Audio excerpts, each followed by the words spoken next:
Bonjour à tous, j'espère que tout le monde va bien. Nous allons commencer cette présentation des marchés pour le mois de juin. Donc, pour commencer, comme d'habitude, je dirais, petit point ou petite précision concernant ce webinaire. En l'occurrence, je vous rappelle que le site Zone Bourse est par extension la société sur performance qui édite le site internet, qui s'appelle également Market Screener dans les autres langues, n'est pas un prestataire de services d'investissement, donc toutes les informations qui seront évoquées pendant ce webinaire ne constituent en aucun cas une recommandation d'achat, de vente ou de détention de titres ou de produits et d'instruments financiers. On va attaquer directement par un petit point marché et ensuite on va voir dans quel contexte macro cela effectivement se présente. Donc depuis le mois dernier, vous aurez noté que d'une manière générale, les indices américains ont effectivement repris du poil de la bête, puisque si vous vous rappelez, on avait évoqué deux résistances à surveiller, la première étant sur le Standard & Poor's. Je vous avais parlé de la résistance aux environs des 4200, en vous précisant que logiquement, une fois que les 4200 seraient débordés, on irait en direction des 4473. C'était, en tout cas, c'est la cible. On s'en est approché, on l'a pas encore vu pour le moment, et que en parallèle de ce débordement des 4200, ce qui était bien ou ce qui serait bien, était de voir en parallèle le Russell 2000 dépasser également les 180. Donc ça, c'est quelque chose auquel on a assisté effectivement. Comme vous pouvez le voir par contre, la zone de résistance sur ce marché n'a pas encore été touchée puisque c'est aux environs des 193, 199. Hein. Et pour l'instant, en tout cas, le marché donc des small cap américains n'a pas encore vu la cible idéale, en tout cas, ou idéale au minimum, c'est comme on veut, dans la structure de hausse initiée en débordement de ces fameux 180, sachant que vous voyez maintenant qu'en termes de volume, le support, on va dire, à ne plus réintégrer, on pourrait l'élargir un petit peu entre 180 et 177. Si je reviens juste sur le graphique précédent, vous pouvez constater quand même sur le graphique, la partie de droite, même si on n'a pas vu pour le moment les 4473 précisément, on est quand même arrivé dans une petite zone de volume, donc qui commençait aux environs des 4400, 4400 jusqu'à 4500. Donc bon, là par contre, effectivement, c'est quelque chose qui a été vu. Donc l'une des grosses questions, on va dire, que l'on peut se poser, c'est est-ce que cette reprise sur la partie américaine s'inscrit dans simplement un rebond au sein d'une structure baissière qui aurait commencé il y a un an, ou est-ce que au contraire, c'est simplement un nouveau départ haussier, considérant que la consolidation est terminée, que 2022 c'était simplement une anicroche au sein d'un trend initié en 2009, et qu'on est toujours dans ce trend-là, et donc in fine, on va faire des nouveaux sommets au cours des semaines et des mois qui viennent. Donc on va regarder un peu différents angles pour essayer de répondre à cette question, en tout cas voir quels sont les indices, quels sont les critères macro qu'il faudrait surveiller effectivement pour donner du crédit à l'un ou l'autre de ces deux scénarios. Donc on va commencer avec le cas le plus positif, pour une fois, ce seront donc les arguments en faveur d'un nouveau marché haussier. Alors l'un des premiers, si on regarde la macro, ce sont les earnings. En l'occurrence, ce qui est intéressant de voir, c'est que d'une manière générale, il y a quand même une logique entre la croissance des bénéfices des entreprises, c'est la courbe en bleu, et l'évolution du Standard & Poor's. Donc on est plutôt rassuré. Hein. On voit bien que sur les extrêmes de marché, on a évidemment un lag, c'est logique, puisque quand les indices baissent, ils ont tendance à faire leur bottom avant le bottom sur les earnings, et à l'inverse, le marché tend à faire ces sommets avant une dégradation des earnings, ce qui est logique, hein, puisque les investisseurs anticipent une dégradation ou une amélioration. Là, ce que je voudrais surtout matérialiser, c'est le fait que pour le moment, sur vraiment l'extrême droite de la courbe, toute cette partie-là, vous voyez que les anticipations sur les earnings, sur les valeurs constitutives donc, du S&P 500 sont à la hausse, donc a priori, c'est plutôt confortable. On est baqué par les analystes fondamentaux.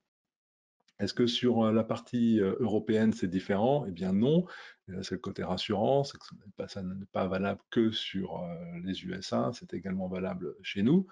Donc, en l'occurrence, vous voyez que sur le MSCI Europe, bon, un proxy, que ce soit sur le Stoxx 600, c'est la même, on va dire, c'est exactement la même courbe, hein, mais vous voyez que d'une manière générale, là aussi, sur les earnings en bleu, donc on a une anticipation de hausse des earnings, donc des composants du MSCI Europe. Donc c'est quelque chose tout à fait en phase, et donc on peut considérer que même si on élargit à d'autres pays, là en l'occurrence c'est la Chine, vous voyez, que d'une manière générale, les analystes fondamentaux sont plutôt toujours optimistes sur les trois grandes principales zones géographiques. Donc ça milite effectivement pour une poursuite donc, de la hausse des marchés actions.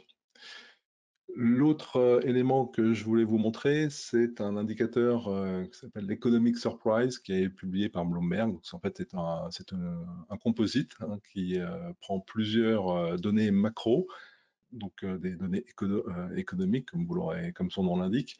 Et en l'occurrence, ça compare, pour faire à peu près simple, l'anticipation avec ce qui est publié en réalité. C'est quelque chose que vous connaissez a priori bien pour les entreprises, les résultats des entreprises. On va dire, on attendait $1 par action de bénéfices, et puis au final, ça sort à 1,10, tout le monde est content, trouve ça super. Donc en fait, ce sont les anticipations qui, on a une bonne surprise sur les publications de résultats. Là, c'est exactement la même chose, mais c'est au niveau macroéconomique, donc intéressant également de surveiller. Et là, en l'occurrence, ce que l'on voit, c'est que d'une manière générale, par rapport aux anticipations des économistes, eh bien, on voit que d'une manière générale, depuis un an maintenant, hein, depuis 2022, on a globalement des économistes qui sont plus pessimistes dans leurs prévisions que ce qui s'avère être le cas dans la réalité. Donc effectivement, on a une hausse de cet indicateur publié par Bloomberg. Donc là aussi, si d'une manière générale, les nouvelles macroéconomiques sont supérieures aux anticipations, ça favorise a priori également la poursuite effectivement du marché haussier sur les indices actions de manière générale. L'autre élément qui me paraissait plutôt intéressant, c'était de regarder l'indice de la peur, hein, comme on l'appelle, donc le VIX en l'occurrence. Le VIX, en fait, il n'arrête pas de baisser, y compris avec la baisse de ces 2 derniers jours aux États-Unis. On a un VIX qui continue de baisser. Donc la traduction de cela, c'est que pour le moment, il n'y a absolument aucune panique de la part des investisseurs. C'est simplement une conso classique au sein d'un mouvement haussier qui semble être en train de se dessiner également encore aujourd'hui. Mais en tout cas, il n'y a pas de crainte manifestement exprimée ou ressentie par les investisseurs, et à l'image d'un VIX donc, qui continue de baisser. Vous voyez que quand on a vraiment des énormes chocs, le VIX il monte au-dessus de 40. Hein. Voilà. Là, on était à 13 en clôture hier soir, pour vous donner un ordre de grandeur. Donc, pour le moment, les haussiers ne sont pas inquiets, et pour l'instant, les baissiers font plutôt grise mine. Une autre manière de l'illustrer, c'est avec le ratio entre les puts et les calls. Donc là, si on regarde ce qui se passe du côté des options, on a aussi parfois tendance à dire que c'est un marché qui est un peu plus smart, dans la mesure où ce ne sont pas forcément tout à fait les mêmes intervenants qui sont sur le marché des options et qui sont sur les actions. Donc là aussi, vous voyez que pour l'instant, le ratio entre les puts et les calls montre que les gens ne sont pas vraiment couverts. Donc là aussi, contrairement à des périodes où le ratio montait beaucoup, vous voyez, au-dessus des 0,8, qui traduit plutôt des mouvements donc, de stress. Là, en l'occurrence, ce n'est absolument pas le cas. Donc une autre manière de le dire, c'est où sont les vendeurs, où sont les baissiers. En tout cas, ils ne sont pas exposés via des puts. Donc là encore, on est dans les éléments plutôt positifs. L'un des derniers éléments que je voulais vous mettre en avant, c'est également la performance sectorielle. Alors la performance du dessus, c'est simplement ce qui se passe depuis le début de l'année. Là, c'est sur le S&P, hein, comme vous pouvez le voir. Ce qui est intéressant de regarder, c'est on a beaucoup évoqué le fait que c'était grosso modo les GAFA qui tiraient la hausse. Alors, il se trouve que les GAFA ne sont pas uniquement dans le secteur technologique, hein, qui est le premier avec ses 41% de hausse, c'est également dans le Communication Services. Étant donné que vous avez Google là-dedans, enfin Alphabet qui est dedans, vous avez également Meta qui est dedans. Donc, ça n'a absolument rien à voir avec notre secteur à nous, où vous retrouvez Orange et compagnie, pour situer. Donc, il ne faut pas se tromper en termes de clients, on va dire. Le communication services américain est quand même assez proche, on va dire, en termes de composition, de ce que l'on pourrait retrouver dans la techno. Voilà, donc les GAFA sont un bon mix, AMD dans la techno, Nvidia dans la techno, mais voilà, dans la communication services, vous avez les autres gros. Ce qui est également intéressant, c'est que le consumer discretionary, si vous vous rappelez le mois précédent, je vous avais dit que à partir du moment où le Standard & Poor's dépassait ses 4200, logiquement, on pouvait s'attendre à ce que le consumer discretionary se mette à accélérer. Et alors, c'est pour ça que je vous ai mis également le graphique du dessous, c'est pour vous montrer la performance depuis effectivement ce dépassement des 4200. Et ce qui est rassurant, c'est que oui, effectivement, 4200 dépassés, le secteur qui a le plus performé, on peut remercier Tesla hein, au passage, Amazon, eh bien, c'est ce secteur, donc consumer discretionary, qui est plus sensible au cycle économique. Typiquement, quand le cycle économique est plutôt porteur, c'est un secteur qui a tendance à bien performer, et à l'inverse, quand le cycle économique ne l'est pas, eh bien évidemment, on achète moins de voitures, a priori, et donc c'est un secteur qui souffre plus. Et je dirais que d'une manière plus générale, la picture, elle est haussière dans la mesure où vous voyez dans le bas du tableau, vous avez donc non seulement depuis le début de l'année l'énergie, les utilities et le healthcare, mais également depuis ce fameux breakout des 4200, l'énergie, le healthcare et les consumer staples. Donc ce sont des secteurs typiquement défensifs que vous retrouvez effectivement là-dedans. Bon, l'énergie, c'est encore peut-être un petit peu à part, mais en tout cas, staples et healthcare, typiquement défensif sous-performe dans un marché haussier. On va dire jusque-là, tout est respecté, on est content. Donc là encore, la performance sectorielle, pour le moment en tout cas, illustre bien le fait que le marché est en mode risk on. L'autre élément que je trouve intéressant, il est contrarien celui-ci, c'est quelque chose qu'on évoque assez rarement. Ça fait partie donc des indicateurs de sentiment qui sont réalisés par AAII, pardon, donc un organisme aux États-Unis qui va interviewer des investisseurs pour savoir s'ils sont globalement haussiers, baissiers ou neutres. C'est un indicateur contrarien, hein, c'est un peu comme un RSI, c'est pour ceux qui sont fans d'analyse technique. Donc grosso modo, quand c'est tout en bas, c'est là où il faut plutôt commencer à acheter, et puis quand c'est tout en haut, pas forcément vendre, parce que je vous ai pas mis les traits, mais ça ne coïncide pas, pic d'optimisme avec les tops de marché, mais par contre les creux de pessimisme, eux, effectivement, sont plutôt révélateurs de bottom sur le Standard & Poor's. Donc c'est l'objet des traits verticaux. Donc en fait, c'est une moyenne mobile. Hein, je vous ai mis, c'est pas l'indicateur brut, sinon ça bouge dans tous les sens et c'est pas très lisible. Donc là, c'est simplement une moyenne mobile 3 mois qui est posée avec un seuil à 30, et vous pouvez regarder que grosso modo, hein, quand on tombe sous les 30, il est plutôt temps de chercher des points d'entrée sur le Standard & Poor's que des points de sortie. Et là, en l'occurrence, vous voyez qu'on était encore sous 30 il n'y a pas longtemps, et depuis le marché monte. Donc typiquement, sentiment pessimiste égale hausse des marchés. Donc là encore, c'est un indicateur en plus qui vient donner un peu du crédit à une poursuite de cette séquence haussière. Toutefois, évidemment, c'est comme une pièce de monnaie, il y a toujours le revers. Ce sont les arguments qui seraient plutôt en faveur d'un simple rebond, quelle que soit l'ampleur de ce rebond, mais au sein d'une correction qui n'aurait pas terminé. Donc la traduction de ça, ça veut dire qu'on pourrait ou on peut considérer que ce ne serait toujours un rebond, même si on allait retester les tops de 2022. Alors, oui, ça fait haut, oui, on a bien évidemment intérêt à être positionné, si ça devait arriver, mais tout en gardant en tête qu'on ne serait malgré tout de même que dans une structure de consolidation donc, qui aurait commencé il y a un peu plus d'un an maintenant. Alors, quels sont les arguments en faveur de cela? Alors, je ne vous ai pas remis le traditionnel, les LEI, puisqu'on en a longuement parlé le mois précédent. Je ne vous ai pas remis non plus le fait que la courbe est inversée, parce qu'elle est toujours inversée, ça n'a absolument pas changé, voire même ça s'est accentué. Donc, de ce point de vue-là, les éléments sont toujours les mêmes. Donc là, je vous ai sorti un autre petit graphique qui a le mérite d'être tout à fait parlant. Donc, c'est fait par la Fed de New York, repris par Bloomberg. Donc, oui, les risques récessionnistes persistent.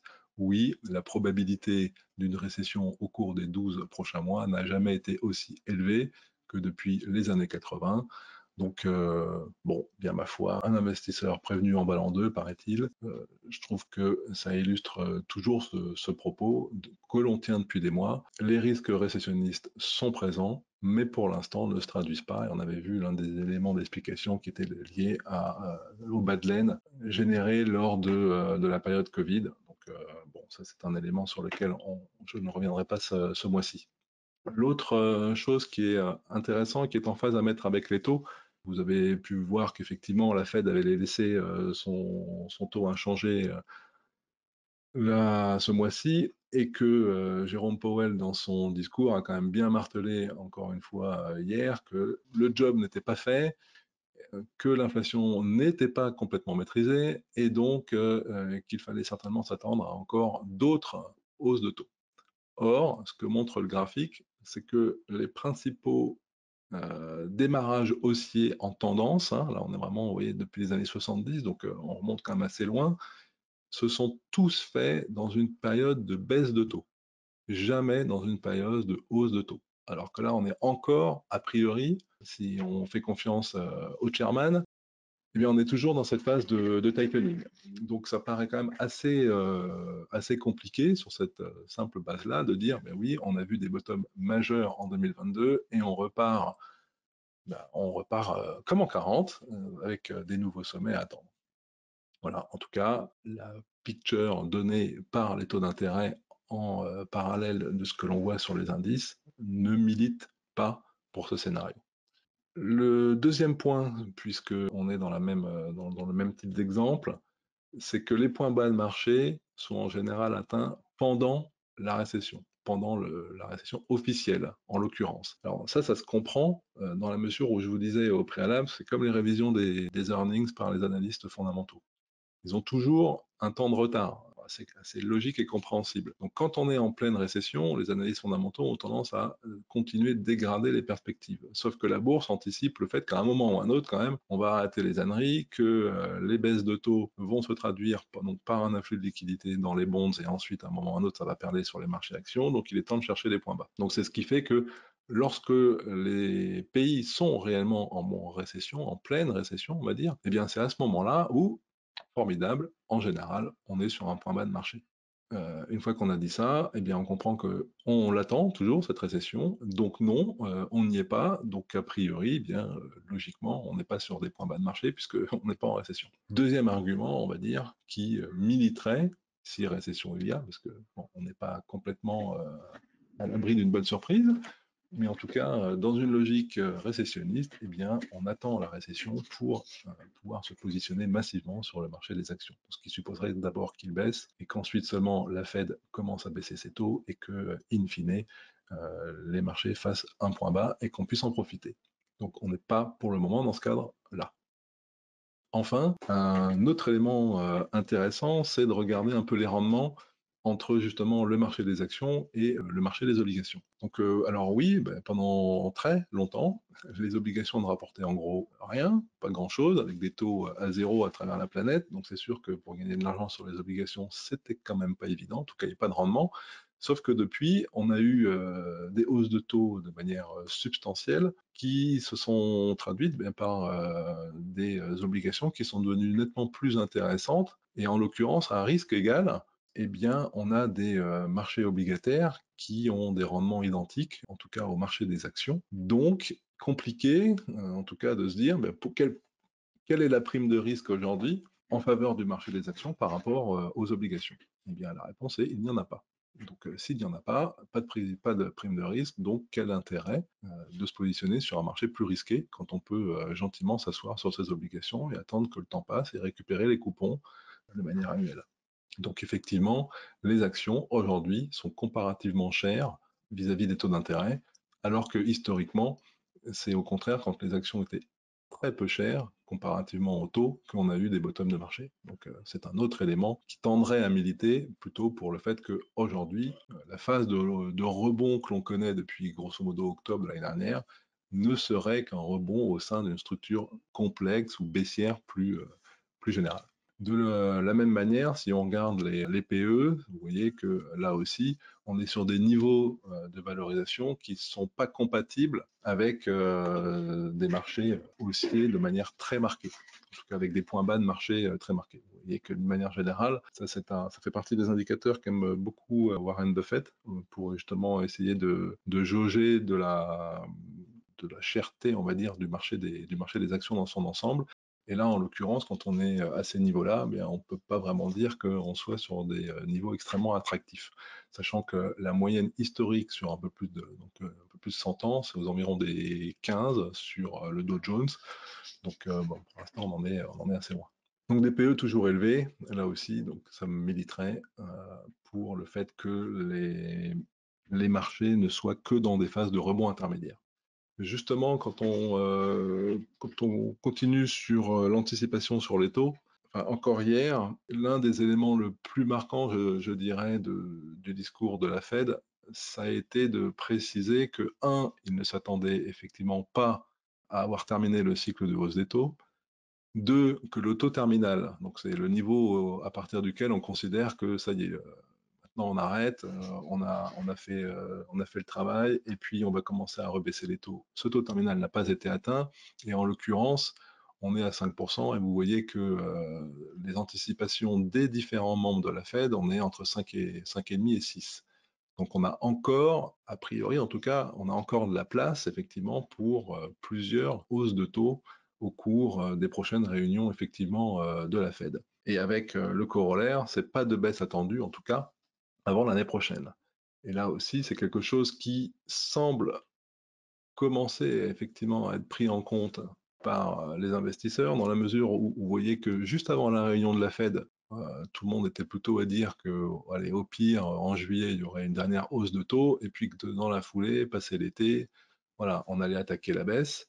Alors que bien là, maintenant, ça c'est un petit peu, voilà, après, après la Fed, les choses ont un petit peu évolué avec, en tout cas, des anticipations qui prennent en compte ce qui a été dit, donc potentiellement encore 2 hausses de taux jusqu'à septembre, une stabilisation et peut-être une baisse pour la fin de l'année. Bon, vous voyez que ça a quand même la courbe a un petit peu évolué, comme quoi les investisseurs semblent un peu plus attentifs à ce que dit la Fed, à voir effectivement si celle-ci va rester droit dans ses bottes ou pas. Ça, ma foi, je dirais que on verra. Et surtout, ce qui me semble important, c'est de bien comprendre qu'en dépit de la hausse des taux à laquelle on assiste depuis un an, eh bien, malgré tout, les différents indicateurs d'inflation sont loin, très loin de l'objectif annoncé de ces fameux 2%. Alors, l'une des manières de l'illustrer, c'est avec ce graphique-là. Là, vous avez 7 indicateurs d'inflation différents, tous aux États-Unis. Donc, le CPI classique avec l'énergie, sans l'énergie, enfin, avec les services et ce genre de choses. Vous avez aussi le CPI de la Réserve fédérale de Cleveland. Enfin, bon, et tout un tas d'autres voilà, indicateurs utilisés par la Banque centrale, in fine américaine, pour essayer justement de jauger au mieux du niveau d'inflation. Et ce que l'on peut voir de manière générale, c'est soit les indicateurs sont à peine en train de se stabiliser, soit sont stabilisés depuis plusieurs mois maintenant. Mais en tout cas, on ne peut pas vraiment dire qu'ils soient clairement orientés à la baisse, tous, et que ça va retourner sur les 2% dans les 3 mois qui suivent. Donc pour le moment, on parle plutôt de stabilisation, on assiste plutôt à une stabilisation des niveaux d'inflation, mais en tout cas entre 2 et 3 fois, enfin 2 fois et demi à 3 fois les niveaux attendus. Donc on est encore effectivement très loin de cet objectif des 2%. Donc oui, la lutte contre l'inflation n'est pas gagnée, pas terminée, et ce que l'on voit aussi en Angleterre, on verra cet après-midi, mais une nouvelle hausse de taux pour lutter contre une inflation qui repart, il n'est pas complètement exclu que ce soit un schéma qui se répète ensuite, tant au niveau des États-Unis que de l'Europe continentale. Enfin, l'autre élément que je voulais vous remontrer, ça c'était déjà un graphique qu'on avait vu le mois précédent, il compare en fait, donc vous avez le S&P en blanc et ensuite vous avez le niveau des Fed Funds avec le niveau donc du CPI américain. Pourquoi je vous montre ça? C'est simplement pour illustrer le fait que historiquement, pour qu'on ait vraiment une baisse structurelle de l'inflation aux États-Unis, il faut que le niveau des Fed Funds soit au-dessus du niveau du CPI. Et là, pour l'instant, c'est pas le cas. Voilà, on arrive juste au même niveau. Donc oui, vous pourrez me dire, mais il suffit que le CPI baisse pour que mécaniquement, sans toucher à rien, au Fed Funds, il se retrouve au-dessus. Oui, mais ce que l'on a vu juste avant, c'était que d'une manière générale, les indicateurs de l'inflation sont plutôt en zone enfin, sont plutôt stables et sont pas vraiment en train de plier. Donc, il serait peut-être plus rassurant, si on peut dire, pour vraiment juguler cette inflation, d'augmenter les taux pour s'assurer que oui, cette fois, les Fed Funds soient effectivement, de manière un peu plus durable, au-dessus du niveau de l'inflation pour que cette dernière se mette à baisser de manière plus structurelle. Donc ça, c'est effectivement quelque chose d'intéressant. Le dernier point est un peu plus mitigé, au sens où la saisonnalité milite plutôt pour une pause. Vous voyez qu'on a des marchés actions qui sont plutôt haussiers jusque début juillet, et ensuite, bien, on entre dans un gros ventre mou entre juillet et octobre avant de repartir. Octobre, pardon, vous avez de nouveau, c'est le mois qui tue les marchés baissiers du manière générale, c'est comme ça qu'on l'appelle, le Bear Killer Month en anglais. Donc ça s'illustre bien par le fait qu'ensuite, passé octobre ou début octobre, les marchés US structurellement ont tendance à remonter. Mais là, on arrive dans le ventre plutôt mou, c'est un peu la zone de danger. On est sorti de la fenêtre de tir des 6 meilleurs mois de l'année, on entre au contraire dans la période creuse également liée au fait qu'il y a beaucoup d'investisseurs qui prennent leurs vacances, donc on a des volumes d'échanges qui sont beaucoup plus faibles, donc ce sont plutôt voilà, une période un peu difficile a priori, en tout cas qui pourrait s'annoncer liée à cette saisonnalité plutôt défavorable. Alors c'est pas dramatique quand on voit le graphique historique, hein. Vous voyez que c'est plutôt un marché qui ne progresse plus, en tout cas pendant 3-4 mois ça progresse plus. En attendant, on peut très bien baisser de 10%, ça changera pas grand-chose effectivement à la structure de fond. Donc une saisonnalité là aussi qui serait plutôt en faveur d'une pause au cours de plutôt de cet été. L'autre élément que je trouve toujours intéressant à surveiller, ça fait plusieurs fois qu'on en parle, c'est cette fameuse participation.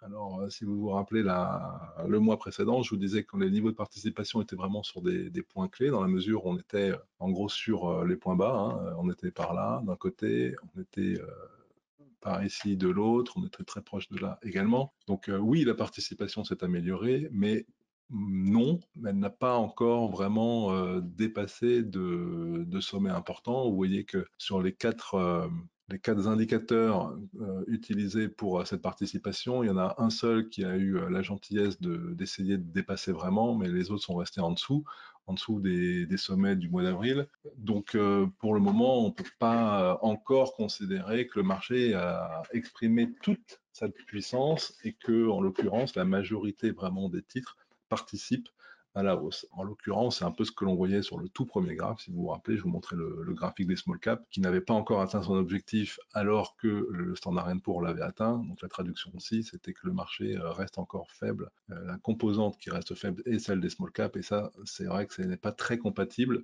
pas encore en tout cas, avec un marché structurellement aussi. Donc il faut que les small caps arrêtent de sous-performer, et oui, qu'elles rentrent enfin dans un cycle un peu plus vertueux pour donner plus de crédit au fait que le marché price un soft landing, et qu'à ce moment-là, oui, on peut être effectivement dans un marché aussi structurel.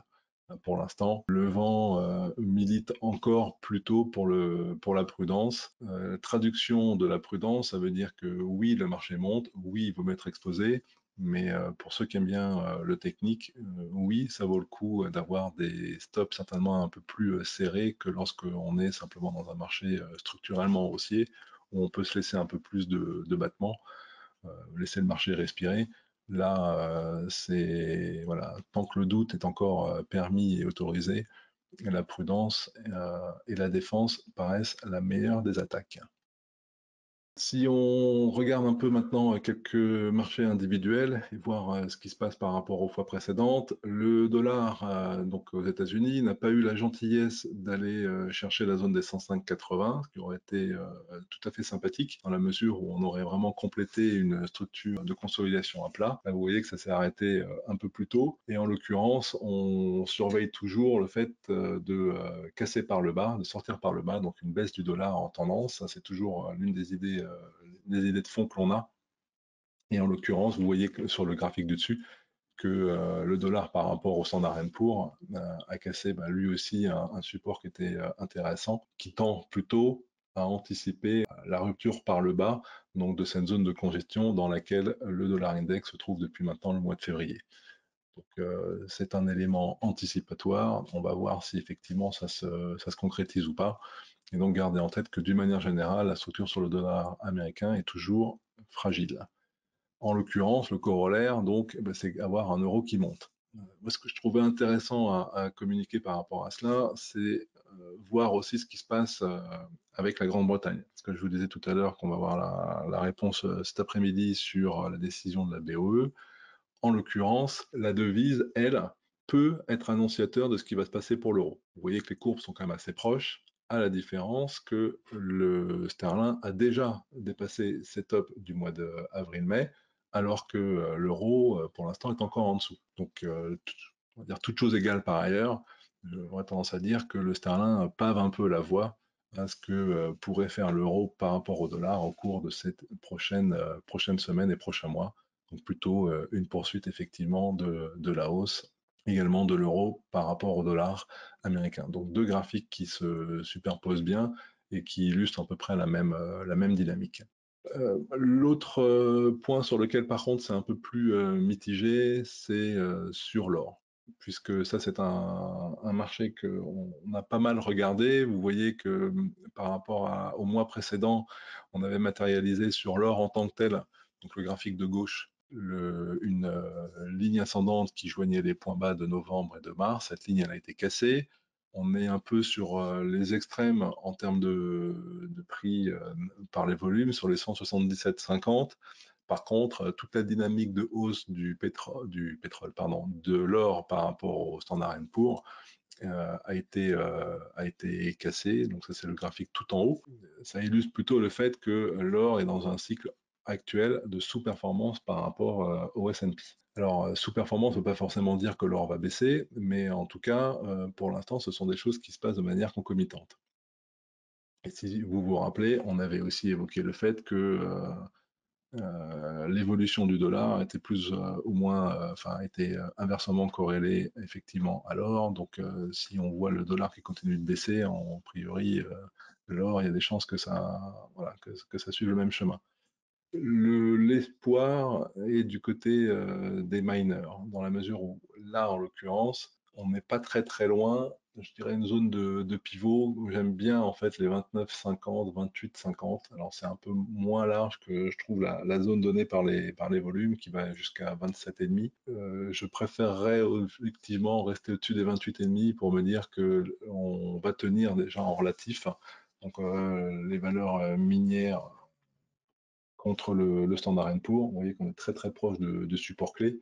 Donc ce serait mieux, à mon avis, de tenir à 29,50, 28,50 pour y repartir dans une dynamique haussière. Sinon, sinon, a priori, c'est qu'on va retracer bien plus et revenir certainement sur les 26, 26,50 sur le GDX, donc le graphique de droite. Et à ce moment-là, c'est plus la même idée. Nettement moins d'intérêt de se positionner effectivement sur ce segment. Quand on reste dans les commodities, sur le pétrole, malheureusement, il ne s'est pas passé grand-chose de dingue. On a toujours une résistance assez claire aux environs des 80-81. Donc, ça accumule un peu sur les bas. Le côté positif, on va dire, c'est que ça baisse plus. Mais en tout cas, on n'est pas encore de nouveau dans une structure haussière. Donc, plutôt attentiste, effectivement, sur le pétrole, le WTI. Une nouvelle présentation que je voulais vous montrer, puis je pense qu'on va peut-être la garder pour les prochaines fois. C'est un peu, quand on est investisseur européen, la question, c'est un peu quoi les hotspots à l'heure actuelle. Alors, les hotspots, c'est quoi? C'est quels sont, grosso modo, les segments du marché au niveau mondial qui performent le plus. Alors ça, c'est du point de vue européen, c'est-à-dire que la manière de faire un peu cette map, c'est en utilisant des ETF qui sont cotés en euros et donc pas en dollars, donc on n'est pas exposé dollars, même si ce sont sur des pays qui sont pas eux qui évidemment ne cotent pas en zone euro. Donc ça nous permet d'avoir une picture assez parlante avec un jeu de couleurs, tout est trié, tout est classé, on fait des écarts types dans tous les sens, bref, et puis après on regarde, grosso modo, ce qui est en vert, ce sont les ETF qui sont par rapport à l'ensemble de l'univers, qui compte à peu près 1500 ETF pour vous donner une idée. Donc ce sont ceux qui sont au-dessus de 2 écarts types, et puis ceux qui sont en rouge, c'est moins 2 écarts types, et après le ventre mou a moins d'intérêt. Donc ce que ça illustre assez bien, et il y a une certaine logique quand même, vous regardez le segment qui performe le mieux, c'est le Nasdaq. Alors vous allez me dire, c'est pas une surprise. Oui, je suis bien d'accord avec vous, c'est pas une surprise. Si je vous avais sorti ce graphe-là il y a un mois, le Nasdaq aurait aussi été exactement dans la même couleur, il aurait été vert. Ce qui est intéressant, c'est regarder plutôt s'il y a des thématiques qui se dégagent. Donc en l'occurrence, on a un Nasdaq qui surperforme. Donc c'est plutôt un marché sur lequel il faudrait soit être déjà positionné, soit chercher des points d'entrée. Et vous voyez que c'est corrélé avec la tech. La tech non seulement européenne, la tech également world, qui apparaît également en vert. C'est corrélé avec le consumer discretionary. Donc ça, et le télécom. Donc, je vous ai dit télécom services, communication services US. Donc il y a une partie des GAFA. Donc c'est la même idée. Voilà, c'est ça qui est important à garder en tête, c'est la même idée. En l'occurrence, c'est quelque chose que l'on retrouve aussi sur l'IA, qui est l'une des thématiques tout en bas. Donc, on a un faisceau d'indices, hein, on va dire, qui va d'une thématique IA de manière générale, avec la tech, le consumer discretionary, le tout illustré par le Nasdaq. Donc, tout ça, c'est la même idée, et donc ça donne du crédit, on va dire, à plutôt essayer de chercher des valeurs ou à acheter simplement l'ETF qui réplique effectivement, qui réplique cette thématique-là. Les autres choses à surveiller, eh bien, vous voyez que vous avez la Grèce en Europe qui surperforme. En Amérique latine, plus précisément, donc on a l'Amérique latine en tant que zone géographique, mais au sein de l'Amérique latine, c'est le Mexique et le Brésil qui surperforment le plus. Ça, ce sera des choses qui sont à corréler également avec la devise, quand vous regardez ce que fait le MEX, enfin, le dollar MEX en l'occurrence, qui a beaucoup baissé depuis le début de l'année. Il y a une certaine logique avec la surperformance effectivement du marché mexicain. Si on va juste s'attarder sur deux choses dans le cadre de cette présentation, et puis j'en aurai terminé. La première, c'est sur le Japon, et la deuxième, c'est sur la Chine. Alors pourquoi ces deux pays en particulier? Un, la Chine, c'est parce que je pense que je martèle depuis plusieurs mois qu'il va peut-être se passer un truc sur la Chine, mais vous voyez qu'en termes de classement relatif, c'est une catastrophe sans nom, puisqu'il est rouge, et à l'inverse, le Japon, c'est ouvert. Donc intéressant de regarder le Japon. Je les mets ensemble parce que d'un point de vue liquidité, ils ne sont pas sur le même niveau que le reste en gros du monde.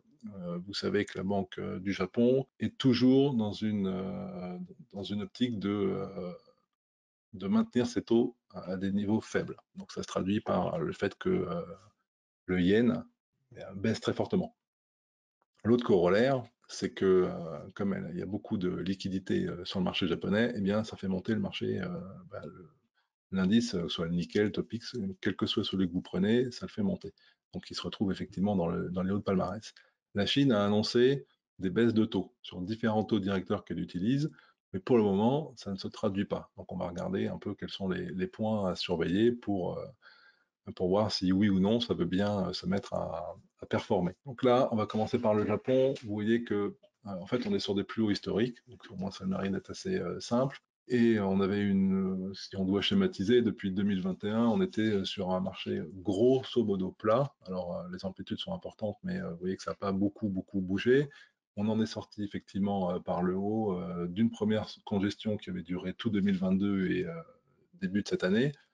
Et ensuite, on a fait des nouveaux tops historiques. Donc, on est vraiment, on va dire qu'il n'y a plus de résistance graphique puisqu'on est sur des nouveaux sommets. Sauf que avec les outils dont on dispose, on peut quand même essayer de trouver des cibles potentielles à la hausse. La première a été vue. Vous voyez que c'était une 33 554. On était même un peu au-dessus. Hein, quand j'ai imprimé le graphique, on était à 370. On avait déjà donc touché cette cible intermédiaire avec un objectif plus long terme qui serait un petit peu au-dessus des 39 000. Donc ça, ce serait la cible logique, on va dire, de la structure haussière entamée sur le Japon. Ceci étant, comme vous regardez le graphique en dessous, c'est donc le Japon en relatif contre le Standard & Poor's. On est sur des niveaux de résistance qui remontent à 2020 Donc il y ait une pause intermédiaire sur les niveaux actuels, ça semblerait assez logique, au moins en relatif, avant de poursuivre effectivement cette séquence haussière. Donc toute consolidation a priori sur le Japon serait bonne à prendre pour pouvoir se positionner sur ce marché en vue d'une poursuite donc de la hausse du Nikkei. Sur la Chine, vous voyez que la structure n'a strictement rien à voir. J'avais évoqué le fait qu'on était, il y a un mois, potentiellement dans une structure de retournement en tête-épaule inversée. On a vraiment vu l'extrême de l'extrême de l'extrême de cette zone, vous voyez 58-68. Le graphique relatif en dessous est toujours négatif. On voit que la Chine donc, continue de sous-performer, donc ça ne fait que traduire ce que l'on a vu avec la map monde un peu basée sur les ETF. Ceci étant, quand on à la question quel est un peu le point à dépasser pour donner du crédit à une hausse de la Chine, eh bien, j'ai pris un iShare qui est le MCHI, et en l'occurrence, bon, qui réplique stricto sensu hein, le MSCI China qui était le graphique précédent, avec les niveaux qui changent évidemment. Je dirais que sur ce marché-là, pour vraiment donner du crédit à une hausse de la Chine et une surperformance de la Chine et une tête-épaule inversée en weekly, monthly qui serait validée, on ne va pas attendre les 55-56 pour dire bah oui, on est en train de déclencher la tête-épaule. Si on dépasse déjà la zone des 50-80, a priori, ce qui n'est pas gagné, hein, c'est déjà 10% au-dessus, un peu plus 12% au-dessus des cours actuels, à ce moment-là, logiquement, on pourra effectivement considérer que toute la consolidation entamée depuis février est terminée et qu'on est reparti pour à minima répliquer la hausse de 2022 début 2023, donc dépasser forcément les 56 et déclencher cette fameuse tête-épaule inversée long terme. Donc pour le moment, pas d'urgence, hein, vous l'avez compris, c'est un marché qui sous-performe, on est toujours sous ces fameux 50-80, donc pas grand-chose en l'occurrence à attendre. Il vaut mieux patienter et puis rentrer plus haut sereinement que d'essayer d'attraper un couteau qui tombe au risque de te faire un petit peu mal. Donc sur la Chine, effectivement, c'est un peu l'opération de la dernière chance. On espère que oui, la relance opérée par le gouvernement chinois va effectivement se traduire dans les faits. Les conclusions donc pour ce mois-ci, hein, le marché américain s'améliore donc depuis qu'on a dépassé ces fameux 4200 sur le S&P et les 180 sur le Russell 2000. Toujours, par contre, on est toujours en attente d'une réelle amélioration de la participation pour pouvoir augmenter donc l'exposition au marché américain. Comme on l'a vu par la suite, le Japon, l'IA, la tech d'une manière générale, sont toujours en tête des palmarès. Donc, une fois que la consolidation qui est en cours sera terminée, mais ce sont des marchés sur lesquels il serait de bon ton de se positionner.